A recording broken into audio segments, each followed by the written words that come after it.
Well, I was diagnosed in 2003, and I wasn't afraid when I was told that I was positive. I wasn't afraid at all. I just went on and did what I had to do, did the operation and went through my chemo.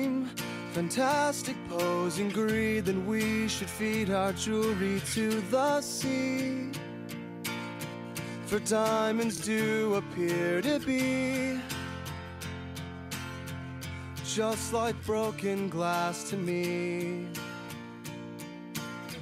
And then she said she can't believe genius only comes along in storms of fabled foreign tongues. Tripping eyes. She said a scary feeling, a nervous feeling, because then, you know, all sorts of things start to go into your mind, you know. You start to think about your family and how you're going to conquer this, you know, illness that you have. Hey moon, don't you go down. Sugar cane. When I was first diagnosed, it was I should say, a scary feeling, a nervous feeling, because then, you know, all sorts of things start to go into your mind, you know. You start to think about your family and how you're going to conquer this. But after a while, I just, you know, I composed myself, because I have a sister also who's a survivor. So I sort of learned from her experience, and try to drop myself with it also. Being around her and being aware to see the strength and the courage that was in her, you know, she gave me the motivation and the zeal to go on, you know, to fight this battle of breast cancer. It was easier for her to accept and deal with, because she was able to speak with me even before going to the doctor once she described what she had found. And I told her, well, you need to go and, you know, keep her calm and everything, unlike myself, who found it a bit difficult to begin with, you know. Well, when I was first diagnosed back in 2004, I was in a state of disbelief. For a long while, I couldn't believe it, because I came from a family of mostly women, and I'm one of the youngest, and there was no breast cancer, so I couldn't believe the doctors, you know. I had to go through several tests before I was really convinced that it was so.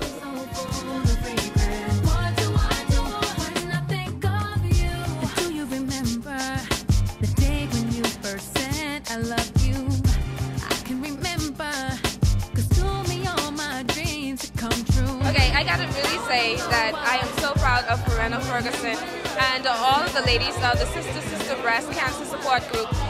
You know, cancer is one of the leading causes of death here in the Commonwealth of the Bahamas, and you know, it takes a whole lot of energy and effort to support other people who are going through the same thing that you're going through, especially when, you know, you're coming up from chemo, when you're a bit nauseous, or, you know, you're wondering about having a mastectomy, getting the breast cut off, and whether or not your boob is going to be lopsided. I have to say that all of the efforts that are being done by Farreno Ferguson, by the Support Group, it's such a wonderful thing. It's good to see that people are supporting others. It's good to see that we all, as Bahamians, could come together and find a way to depict, not only in art form, but hope, or hope in art form for survivors of breast cancer. My journey through cancer has been, it's strange to say, a blessing. And I participated in this exhibition because I want persons to know that cancer is no threat. God's spirit, the hope, and the handout, because God has blessed me for a reason, to help others. And I feel that this exhibition is reaching out to let people know that there is hope, and there is life, and there is joy.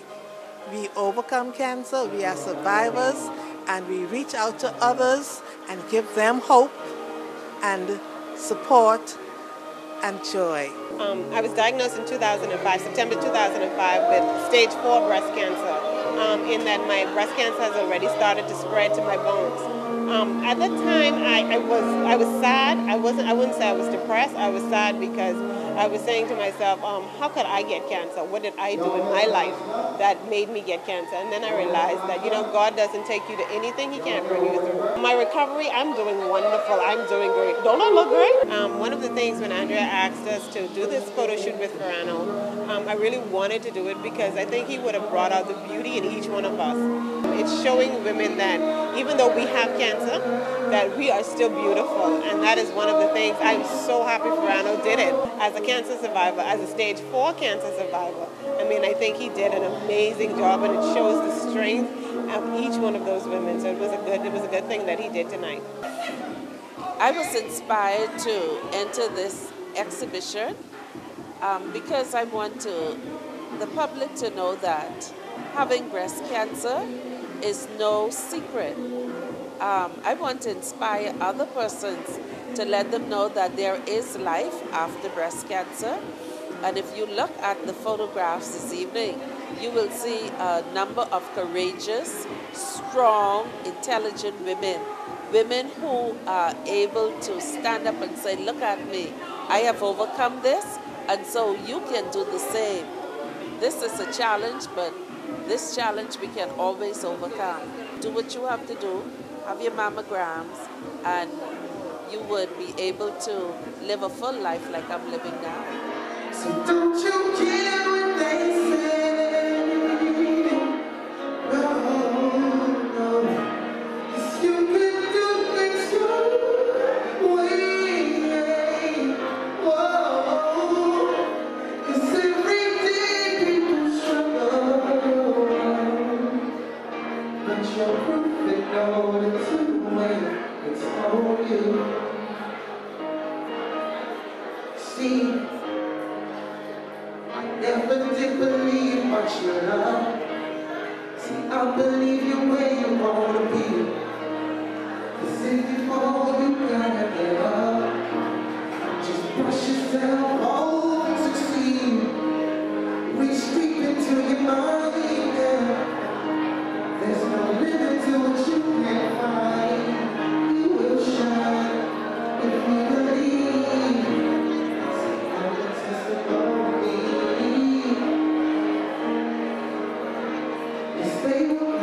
What's up, y'all? It's me, Julian, aka Mr. Believe. Just for the singing here at the Breast Cancer Foundation. What's up, bro? And it was a good event. I'm glad I was a part of it. If y'all wasn't here, you missed it.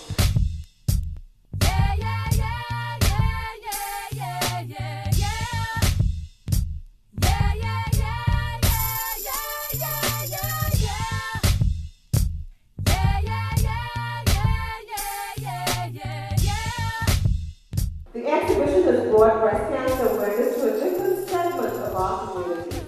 And that is the goal of the Sister Group, to continue the education of this dreaded disease by any means that is provided.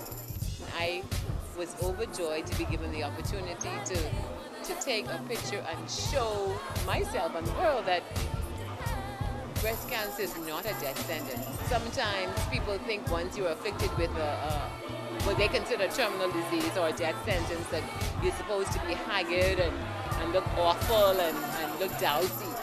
But I am so proud to be a breast cancer survivor, a sexy one. When I was diagnosed, of course, obviously I was devastated because I have always been a health fanatic. So being afflicted with it, I was thrown aback, but not for very long. I'm a fighter, and so once I received the news, I took it instead, and I just made a decision, you know, where do we go from here? I did chemotherapy. I had surgery, and then I did chemotherapy. It was absolutely awful, and I would not wish it on my worst enemy, but it was something that I had to do. I made a decision to do it and see it through to the end.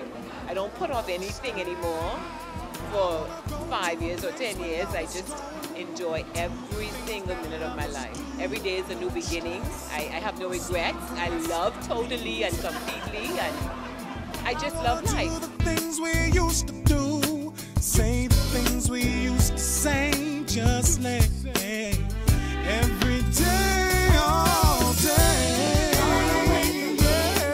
Far away from here, far away from here. Just jump in a taxi cab. Hey, what's everybody, and thanks for coming out to Pink. It's been a great experience. Like, it's been 3 or 4 months we've been shooting the photographs, and as you can see, tonight was an excellent success. This is the first time I even get a chance to talk to the camera. I wanted to say something all night. I got to shout out the whole Hilton team for allowing us to do it here in this space, and I hope that they realize that it was a great success and that maybe we could do it again someday. So thanks Hilton, thanks everybody, thanks Maven Candles, thanks Stones, LaToys, and Sonia and Tonya. Thank all of you, thank Pink Sugar and Trudy and the girls for coming out and doing their thing. And also we got to thank Colombian Emeralds. They gave away a very expensive thing tonight. They gave away a nice pendant necklace, sapphire and diamonds. It was a great time. And shout out to everybody that's doing their part to help Cancer Mobbers. I'm only one person trying to do my part. And so hopefully you can do your part. We got more coming. Remember, it's ping242.com. Anytime you want to check it out, go to the website. We're there. It was a great time tonight. Thanks to everybody for showing up. Donald Knowles, once again, for helping me put the exhibit together. My mentor, my teacher, he's been showing me it for 10 years now. Shout outs to me. It's my 10-year anniversary of taking pictures, and it's a beautiful thing. What can I say? Just thanks to everybody that helped out and made it happen. Indira, Carly, LaToya, Francis, Rhonda Seymour. I can call names and names and names. Thanks to all my co-workers who came and showed their love. Thanks to everybody once again. I just don't want to miss anybody. So I missed it. You thought I was supposed to call your name? I'm thanking you right now. This thank you is for the people whose name I miss. Thank you. Just jump in a taxi cab.